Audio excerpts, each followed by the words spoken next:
Here we are again talking about Backpack Hero. Last time I talked about it was May 9th, 2022, like a good year ago. So, last time I talked about this game, it was a demo, but now the full release has come out, and I want to give my initial thoughts. I've played the game for a couple hours now, and I can say with confidence, it's not exactly what I expected, but it's pretty cool. You see, the demo gave me the impression this was just going to be your normal roguelike game where you go dungeon crawling and then start over and keep doing it over and over again.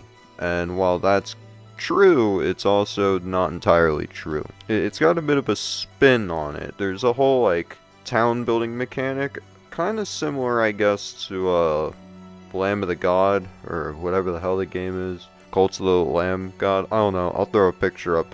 I didn't play it, but I can say it's pretty similar, and this is going to show my age here, to a game called Dark Cloud that was on the PlayStation 2. And I say this because the core of this game is actually a story mode where you go dungeon crawling in roguelike type dungeons, and then you take the loot you find in there, you bring it back to the town, and you expand your town. So this is a roguelike, and the way you progress through the game is through the story mode, and you'll unlock more stuff in the dungeons, you'll unlock being able to go farther in the dungeon, all that kind of stuff, but there's also items that you take out of there.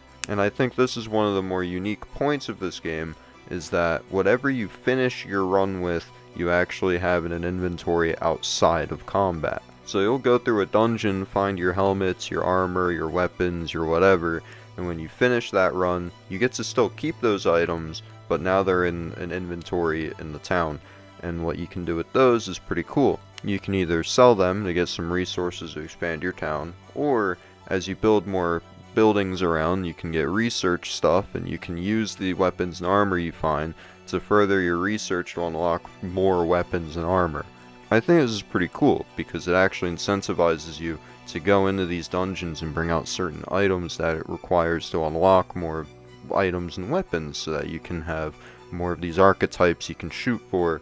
So if you're always trying to build for a specific kind of archetype, you're actually rewarded by unlocking more things for that archetype. But there's still some risk involved, because there's certain items you can find in the dungeons that are only effective outside of combat and back at town.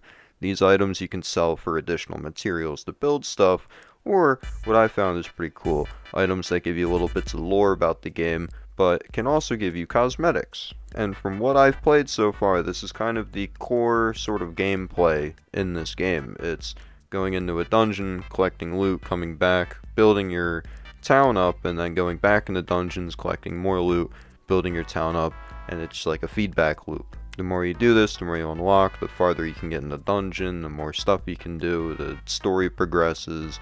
That's kind of the core loop to the story mode. Now, of course, I'm only a couple hours in, there seems to be a good chunk of content actually in this game that I haven't even explored yet. And one thing I've really liked so far is every run actually can be very different, because NPCs will give you quests. These quests will give you different challenges or different ways to go into dungeons and have different requirements potentially of winning. And these quests typically give you different starting gear. So you have your standard starting gear, which is like a basic sword, shield, and energy consumable.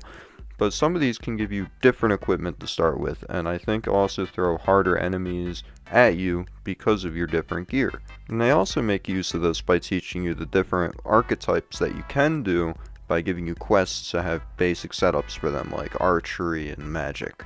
And this has definitely caught my attention, because it keeps me wanting to continue playing the game more and more, because the more quests I get, the more unique ways I can start the game, the more unique ways I can tackle the challenges that come up, the more unique builds I even have the chance of crafting, because my starting equipment's different. It makes for a pretty fun gameplay loop, where you go in, you collect a bunch of gear, you have fun while doing it, but then you still come back, you have this whole town you can explore and customize and add stuff in, and then NPCs to talk to and all that.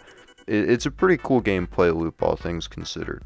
And because you have to research different equipment, sometimes they want specific gear from dungeons, which also means if you end up finding this gear, you're going to want to keep it around and probably make a build around it. So it does heavily incentivize you to try new things. And if that's not quite your cup of tea, I'm pretty sure there's like a standard roguelike mode as well. At the menu screen it says you can do a quick run. You just real quick hop in, get it done. So if you just want a standard roguelike experience, this game can still do that for you. It's a fun time.